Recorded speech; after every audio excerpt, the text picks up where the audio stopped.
Talking now to Pippa Jack. She's Group Editor of the Travel Trade Gazette. Pippa, on one level, this would be regarded by most companies as really bad news. People would be hauled into the Chief Executive's office and given a real thrashing over a survey result like this. But that doesn't seem to be the case in Ryanair. No, we've seen so many times during Ryanair's history that there's no real correlation between how negatively passengers feel towards the brand and their likelihood to actually book Ryanair if the price looks attractive. So I don't think Ryanair will be particularly threatened by the survey findings that have come out today. It's about 7,000 passengers who were surveyed. 7,000. Is that really a big enough sample to give an accurate picture of what we think of these airlines? Because they make millions of journeys every year. They do. I think it is a decent sample size, but if you compare the size of Ryanair to, I think that the airline that came out top was Orani, which is a tiny Channel Island specialist, which very few Which readers probably would have had the opportunity to fly with. So the scale is important to note as well, I think.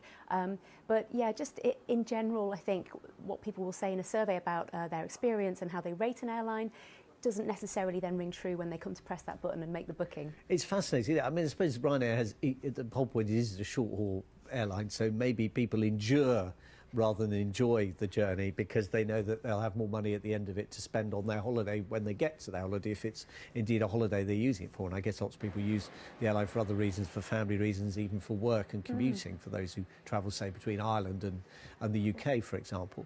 But in terms of this as a long-term business model, what are the pressures on Ryanair?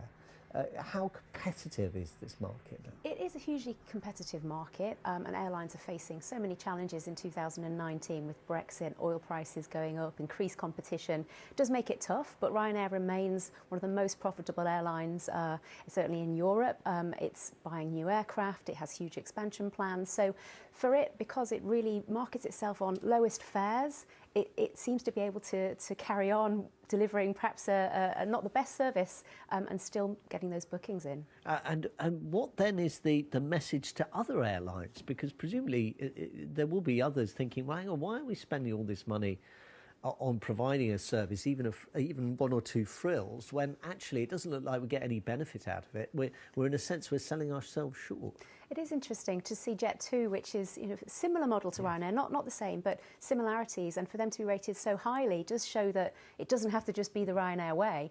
I think those airlines would prefer to just be in that slightly more middle ground, so not the lowest of the low, but then not market themselves on being the lowest fares in the market, and that attracts a different customer who perhaps isn't just always looking for £10 less, £20 less. Are we seeing a change in the airline market in terms of longer haul flights started to look at this kind of model as well? Maybe not to be as unpopular as Ryanair, but to be doing something that's kind of more basic, where price becomes in a sense an overriding factor above everything else, above comfort, above all the things you get on board, the entertainment, the meals, all the rest of it. That's been a huge trend in the last few years, particularly transatlantic.